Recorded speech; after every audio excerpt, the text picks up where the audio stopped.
नमस्कार, आप देख रहे हैं युग करवट न्यूज और आपके साथ मैं हूं शोभा भारती। पेश है आज का हमारा न्यूज बुलेटिन। आइए नजर डालते हैं आज की हेडलाइंस पर।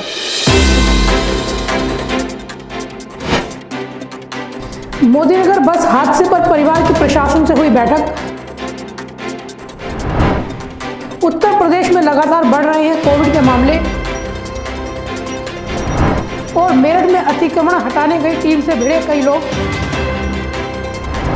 मोदीनगर बस हादसे के पीड़ित परिवार ने आज डीएम और एसएसपी के साथ बैठक की। बैठक में जांच के लिए समिति बनाने पर सहमति बनी। समिति को 45 दिन में अपनी रिपोर्ट देनी होगी। रिपोर्ट के आधार पर ही प्रशासन आगे की कार्रवाई करेगा। मोदीनगर के दयावती मोदी पब्लिक स्कूल में हुए बस हादसे को लेकर परिजन डीएम आर के सिंह और एसएसपी मुनिराज से मिले।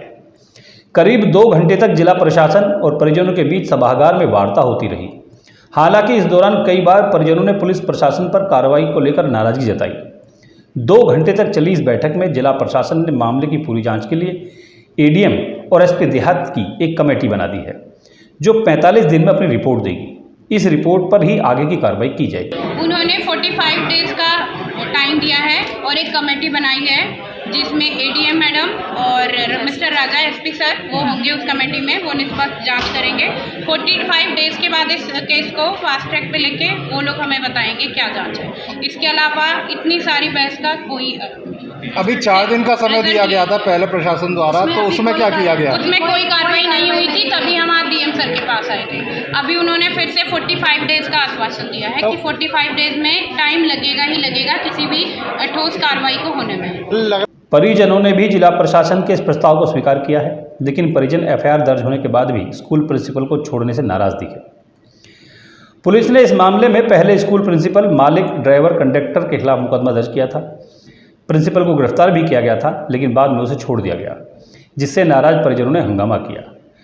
पुलिस की कार्रवाई से नाराज परिजन डीएम और एसएसपी से मिले। 2 घंटे तक चली इस वार्ता में कई बार हंगामे की भी स्थिति बनी। बैठक में परिजनों के साथ गाजियाबाद पेरेंट्स एसोसिएशन की अध्यक्ष सीमा त्यागी भी मौजूद थी। प्रशासन की ओर से उन्हें परिजनों का पक्ष रखने से रोका गया।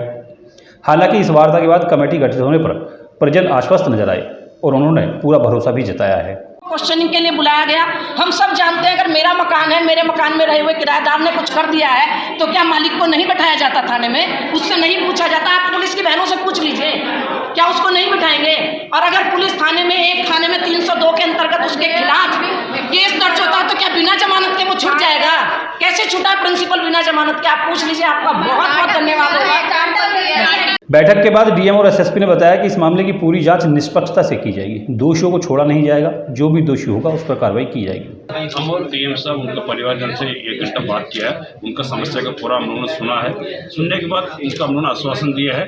अभी डीएम साहब ने एक कमेटी गठित किया है, एडीएम और एसपी है उनके साथ और बाकी अन्य लोगों के साथ एक कमेटी गठित किया। उसका कितना भी उस मोदीनगर एरिया में स्कूल है उस पर जो भी कितना भी उनका नेग्लिजेंस है, उनका पूरा कंडीशन से सब चीज़ बसों का और स्कूल के कंडीशन का जाँच करेंगे और जांच के आधार पर उनको कोई भी निगलेंस हो उनके खिलाफ कार्रवाई करेंगे। और साथ साथ हमारा जो पुराना घटना हुआ है उस घटना का हम लोगों ने उनका आश्वासन दिया, निष्पक्ष जांच होगा। ऑलरेडी मुकदमा लिखी है, उसमें जो भी दोषी होगी उनके खिलाफ सख्ती से कार्रवाई करने के निर्देश देंगे। उनका इतने हम लोगों ने उनको बता के आश्वासन दिया। डीएम ने बताया कि इस पूरे मामले की जांच के लिए कमेटी गठित कर दी गई है, जो 45 दिन में अपनी रिपोर्ट देगी। रिपोर्ट के आधार पर ही आगे कार्रवाई की जाएगी। ब्यूरो रिपोर्ट, युग करवट। प्रशासन और पीड़ित परिवार की बैठक के दौरान ही गाजियाबाद पेरेंट्स एसोसिएशन के लोग डीएम ऑफिस में धरने पर बैठ गए। यहाँ मोदीनगर के और भी लोग आ गए थे। इस दौरान दोनों पक्षों में विवाद भी हो गया। इन लोगों को प्रशासन ने बैठक में शामिल नहीं होने दिया। मोदीनगर हादसे के पीड़ित डीएम एसएसपी से वार्ता करने पहुंचे थे। सुबह 10 बजे से शुरू हुई वार्ता करीब 12 बजे तक चली। इस दौरान गाजियाबाद पेरेंट्स एसोसिएशन के पदाधिकारी डीएम कक्ष के सामने ही न्याय की मांग को लेकर धरने पर बैठ गए। बैठक समाप्त होने तक अभिभावक धरने पर ही बैठे रहे। एसोसिएशन ने कहा कि जब तक परिजनों को न्याय नहीं मिल जाता तब तक उनका आंदोलन जारी रहेगा। हालांकि इस दौरान कई बार अधिकारियों ने उन्हें वहां से हटाने का प्रयास भी किया, लेकिन अभिभावक नहीं हटे। यहाँ पर 2 पक्ष आपस में भिड़ गए। देखो मैं आपको जानता हूँ, मैं मोदी नगर से हूँ, मोदी नगर करंट एसोसिएशन से। मैं कहता हूँ कि क्या करना क्या नहीं करना। आपने हमारे उसी चीज़ की तो दिक्कत रात से 20 बार फोन पे बात होगी इन्होंने। ये तो हमको पहले से बता देगा ना, डॉक्टर साहब डीएम कार्यालय में परिजनों और प्रशासन के अधिकारियों के साथ अंदर बैठक चलती रही, लेकिन बाहर दो पक्ष आपस में भिड़ते रहे।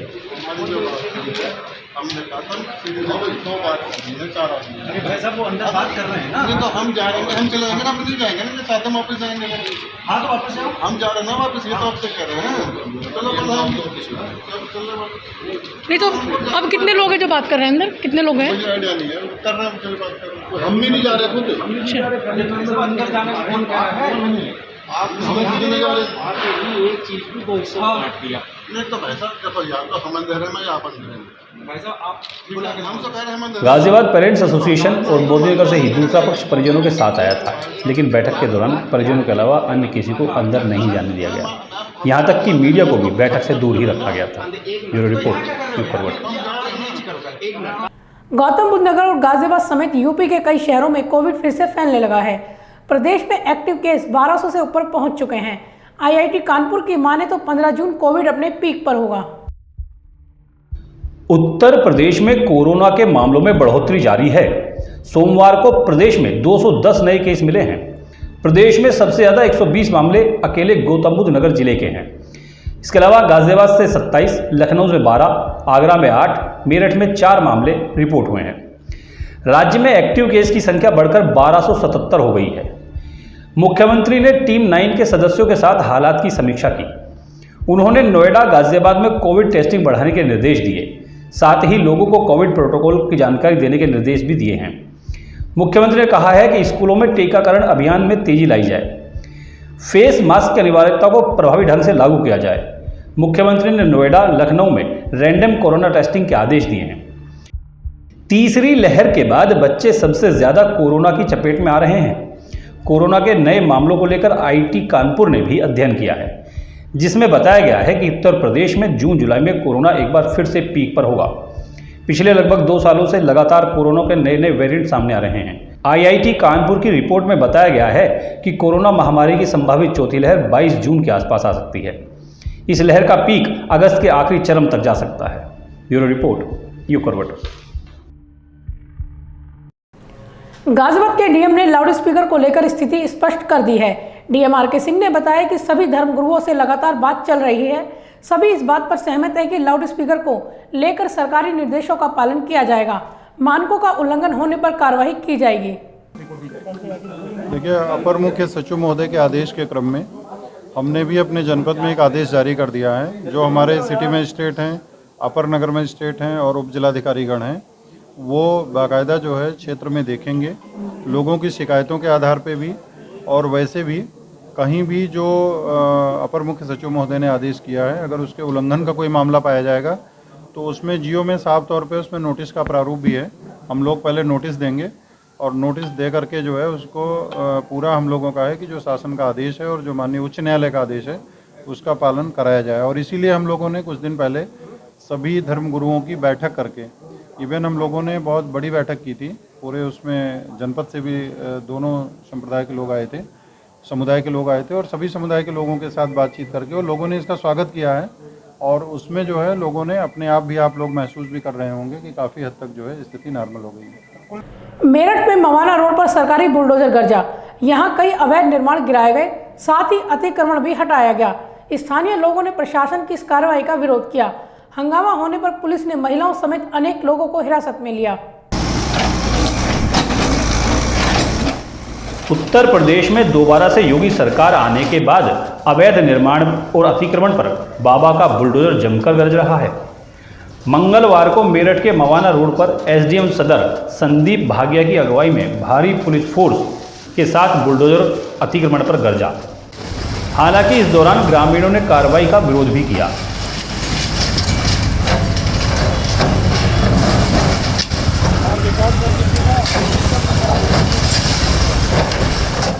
लेकिन विरोध के बीच बुलडोजर अवैध अतिक्रमण को ध्वस्त करता गया। इसमें एक प्राइवेट स्कूल के मेन गेट को भी तोड़ा गया। रुक रुक कर हुई कार्रवाई के विरोध में ग्रामीण पुलिस से उलझ गए। इससे काफ़ी लोगों को पुलिस ने हिरासत में भी ले लिया।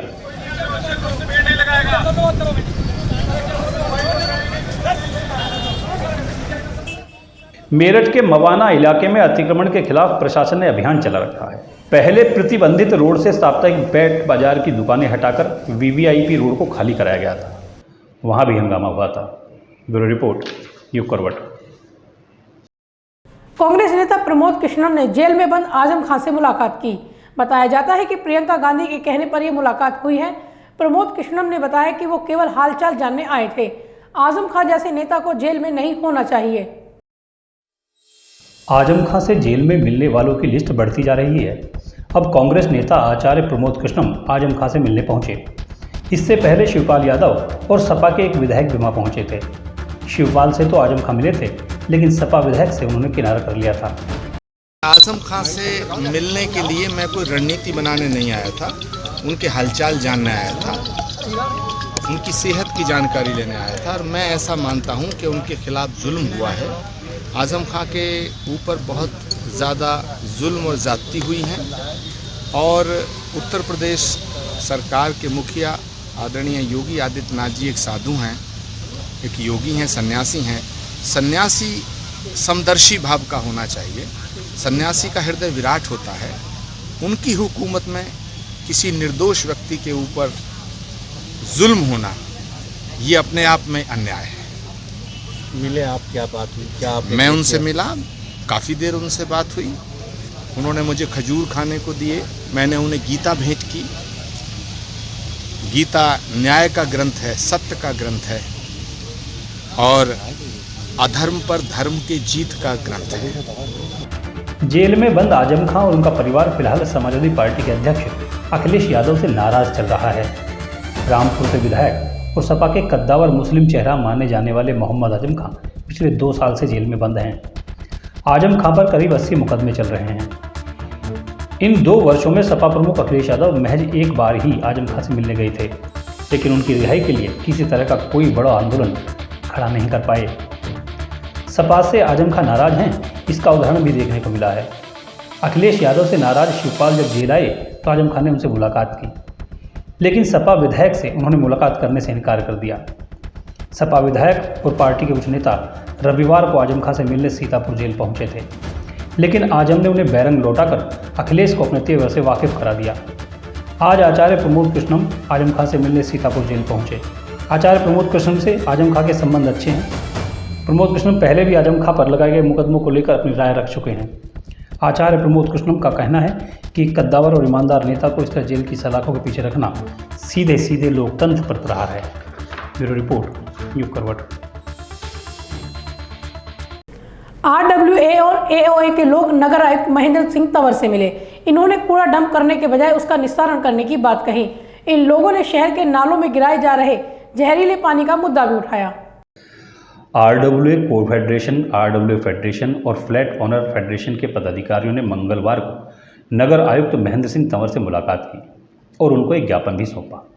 बाद में फेडरेशन के पदाधिकारियों के साथ नगर आयुक्त महेंद्र सिंह तंवर ने एक बैठक की। वेस्ट टू एनर्जी प्लांट के बारे में जो आपने बताया, मैं ये नहीं कह रहा कि वो गलत है, वो सही बात है कि कैलोरीफिक वैल्यू की बात आपने करी। वेस्ट टू एनर्जी के जो एक्सपीरियंसेस हैं थ्रू आउट द वर्ल्ड, उसकी आपने बात की। उन सारी चीज़ों से हम भी भली भांति वाकिफ हैं जो बातें आपने बताई हैं, और ना ही कोई ऐसा नया डिस्कशन है जो अभी हम लोग कर रहे हैं। ये पहले भी हम लोग बातचीत कर चुके हैं। मेरे लिए शायद ये रिपीटेशन ही होगा, बट फिर भी on the cost of repetition मैं 4-5 बातें क्लैरिफाई कर दूँ। सबसे पहले तो ये गाजियाबाद नगर निगम में जो वेस्ट टू एनर्जी प्लांट, वो गालंज में प्लान है, और गालंज में जो प्लान है उसमें ना तो गाजियाबाद नगर निगम कोई पैसा इन्वेस्ट कर रहा है और ना यहाँ के लोगों को कोई पैसा इन्वेस्ट हो रहा है उसमें।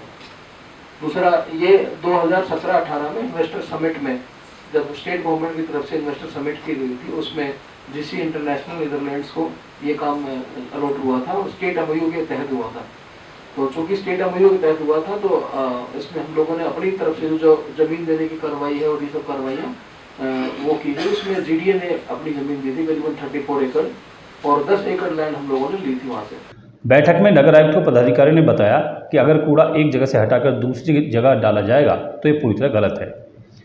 पदाधिकारियों ने कहा कि इसके लिए वेस्ट टू एनर्जी प्लांट लगाया जाना चाहिए कि वेस्ट टू एनर्जी प्लांट पहले तो लगाए नहीं जाने चाहिए। अगर लगे तो वह पहले ये इंश्योर किया जाए कि जो उसमें बर्न होना है उसकी कैलोरीफिक वैल्यू क्या है और वो 1500 किलो कैलोरी पर केजी से किसी कीमत पे कम नहीं होनी चाहिए। और यहाँ जो गाजियाबाद में है उसमें 50% भी वो मैटर नहीं है जिसकी कैलोरीफिक वैल्यू 1500 केजी से हो या इससे ज़्यादा हो। तो अगर ऐसा नहीं होता है तो that waste to energy plant eventually leads up to only dumping of the debris. इस दौरान पदाधिकारियों ने नगर आयुक्त के साथ बैठक में यह भी बताया कि जिन नालों से खतरनाक गैस निकलती है इस तरह की समस्याओं के निस्तारण पर भी निगम को कार्य करना चाहिए। यह समस्या ब्रजविहार नाले में देखी जा रही है। यहाँ आसपास रहने वाले लोगों की परेशानी को भी बैठक में विस्तार से बताया गया। कहा गया है कि नाले से इस तरह की खतरनाक गैस उत्सर्जित होती है जिससे यहाँ के इलेक्ट्रिकल और इलेक्ट्रॉनिक उपकरण एक दिन में ही खराब हो जाते हैं।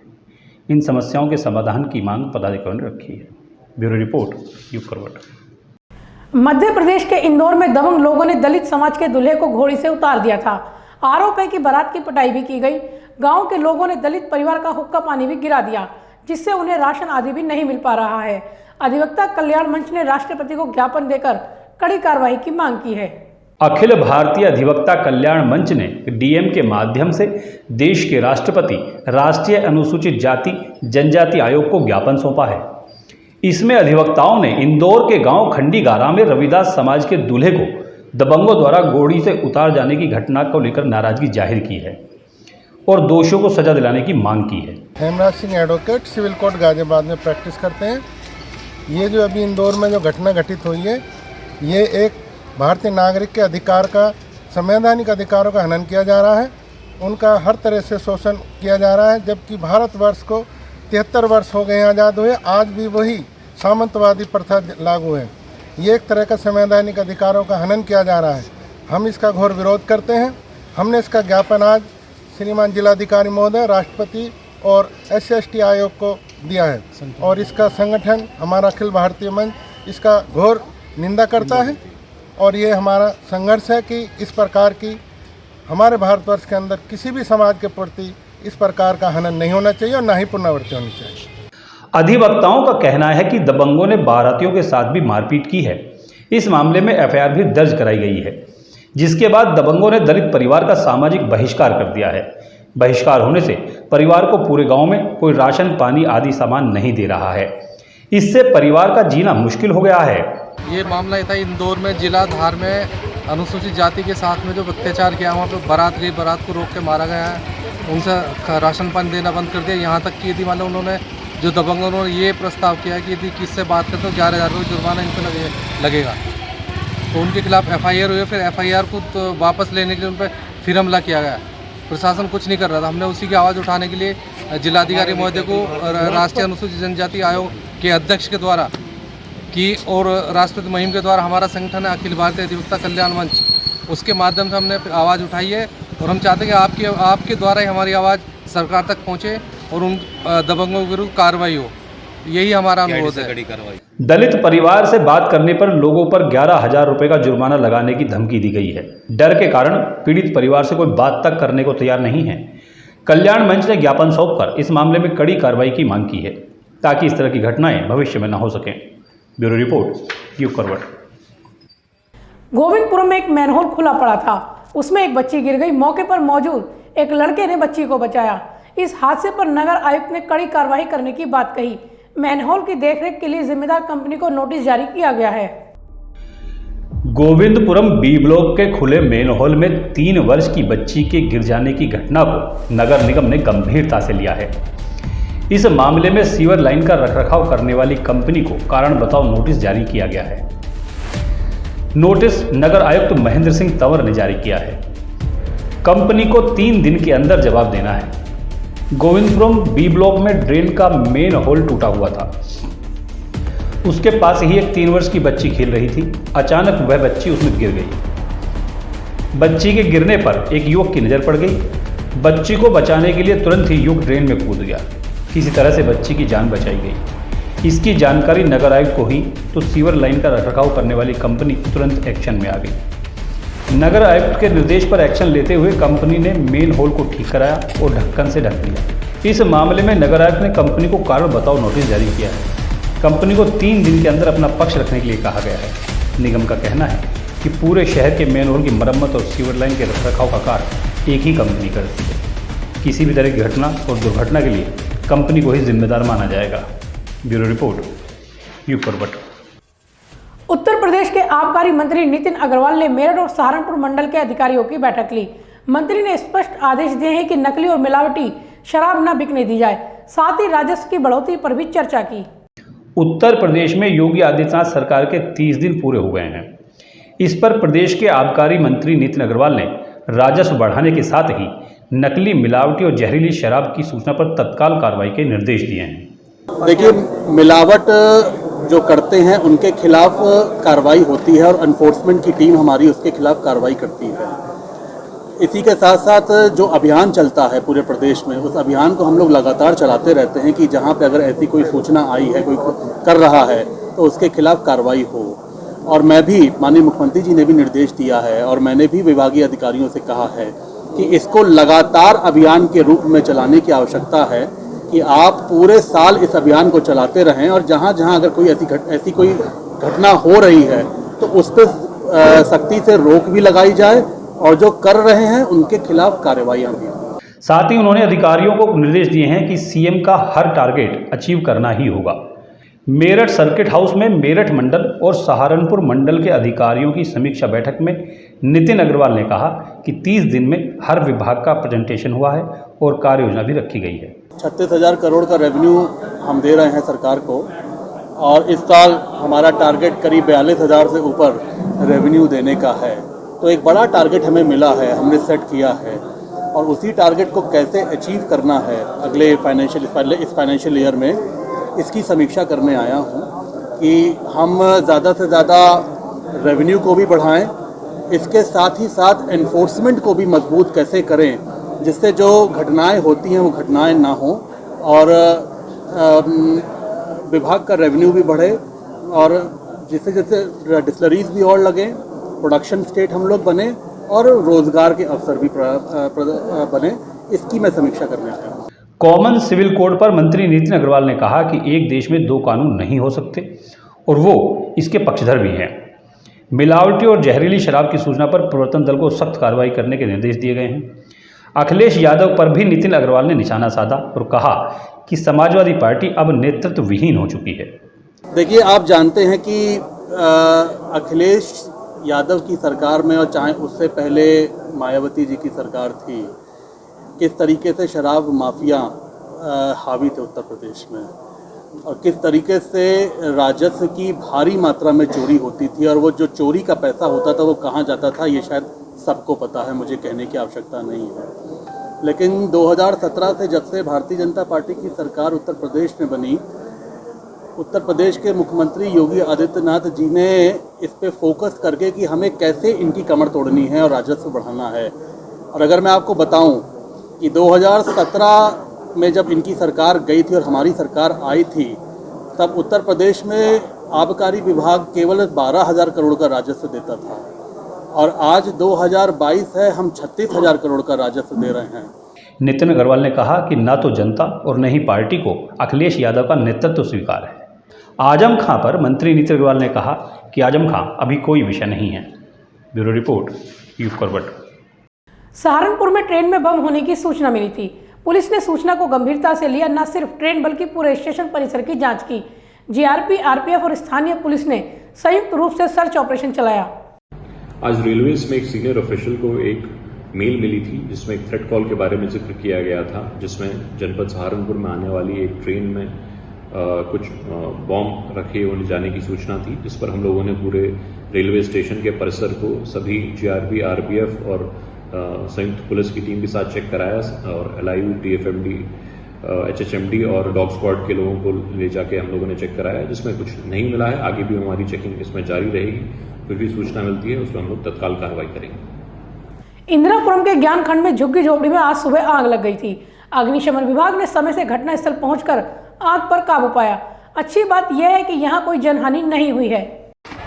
ये 9:57 पे फायर स्टेशन वैशाली को सूचना मिली कि ज्ञान खंड फर्स्ट में होम वेलफेयर एसोसिएशन है बिल्डिंग RWC, उसी से सटे हुए खाली प्लाट में जो बढ़िया थी उसमें आग लग गई है और सिलेंडर ब्लास्ट हो रहे हैं। तत्काल फायर स्टेशन वैशाली से 3 गाड़ियाँ भेजी गई और उसको तुरंत फायर ब्रिगेड में पहुँच करके आग को बुझा दिया और आग को फैलने से भी रोक दिया, बुझा दिया, किसी तरह की जानहानि नहीं होने पाई। मोदीनगर बस हादसे के बाद प्रशासन ने स्कूल बसों के खिलाफ अभियान चला रखा है। लगभग रोज ही स्कूल वाहनों के चालान किए जा रहे हैं। इससे परेशान स्कूल वाहन चालकों ने जिला मुख्यालय पर प्रदर्शन किया। ये लोग फिटनेस आदि के लिए 1 महीने का समय चाहते हैं। स्कूल वैन के रूप में छोटी वाहन चलाने वाले चालकों ने जिला मुख्यालय पर प्रदर्शन किया। दरअसल मोदीनगर हादसे के बाद से ही पुलिस प्रशासन ने स्कूली वाहनों के खिलाफ अभियान छेड़ दिया है। फिटनेस आदि को लेकर प्रशासन बहुत सख्त हो चुका है। रोजाना स्कूल वाहनों के चालान और सीज करने की प्रक्रिया चल रही है।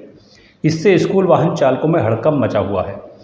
ये लोग चाहते हैं कि प्रशासन इन्हें वाहनों की फिटनेस कराने और कागज पूरे करने के लिए समय दें। कहने का मतलब यह है कि अभी स्कूल शुरू हुए हैं 2-2.5 साल के अंदर जी, तो हम एक एक चीज़ को पूरी करवाने के लिए पहली बात तो यह है कि किसी तरीके से गाड़ी हमने स्टार्ट करी है और स्टार्ट करने के बाद हर बंदे ने 10 से 20 हज़ार रुपये गाड़ी में लगाए जी। इतना पैसा किसी के पास नहीं है, सब पता नहीं कैसे कैसे। दूसरी बात यह है कि हम चाहते हैं जो गवर्नमेंट ने अपनी नियम दिए हैं कुछ भी, हम 1-1.5 महीने का समय मांगते थे। उस पैसे को जो भी कमाते उस पैसे को हम गाड़ी के कागजों में और उसमें सब में लगाते, यही है। नहीं तो अब बात तो फिटनेस की हो रही है ना, फिटनेस को लेकर ही कार्रवाई हो रही है, तो फिर उसका विरोध क्यों अगर वो फिटनेस की बात कर रहे हैं? फिटनेस मैडम पैसा लगाने के बाद जो कमाएंगे जब तो लगा पाएंगे। हमें कम से कम महीने 20 दिन का जैसे चल रहा था, महीने 20 दिन के अंदर जी हमें समय मिल जाता तो जो पैसा आता गाड़ी की फिटनेस पे और कागज कार्रवाई पर पूरा लगाया जाता। लेकिन अगर आप बस की फिटनेस नहीं होगी, कोई हादसा हो गया, जैसे अब मोदीनगर वाला हादसा भी इसी से जोड़ के देखा जा रहा है, फिर उसके लिए कौन जिम्मेदार होगा? मैं पूछना चाह रही हूँ। देखो मैं इस बात पर एग्री हूँ। अब एक बार बताओ कि किस तरीके से चला जाए। हम पे कर्जा हम पे इतना हो चुका है कि हम कोई भी काम करने लॉकडाउन की वजह से हम मारे गए। अगर लॉकडाउन ना होता तो शायद आज सारे पेपर ओके होते। हर साल हम हर चीज़ को ओके रखते हैं, ठीक है ना मैडम? फिटनेस मैं ये बताना चाहूँगा, सुना आपने। वाहन चालक इस बात को स्वीकार करते हैं कि बिना फिटनेस के वाहन चलाने से बच्चों को खतरा है, मगर अपनी आर्थिक मंदी और मजबूरी भी बता रहे हैं। अब सवाल ये है कि क्या इनकी मजबूरी बच्चों की सुरक्षा से ज़्यादा महत्वपूर्ण है? ब्यूरो रिपोर्ट, युग करवट। तो फिलहाल आज के लिए इतना ही। गाजियाबाद और आसपास की खबरों के लिए देखते रहिए युग करवट और विस्तार से खबरों को जानने के लिए पढ़िए युग करवट न्यूज़पेपर। सब्सक्राइब कीजिए युग करवट। नमस्कार।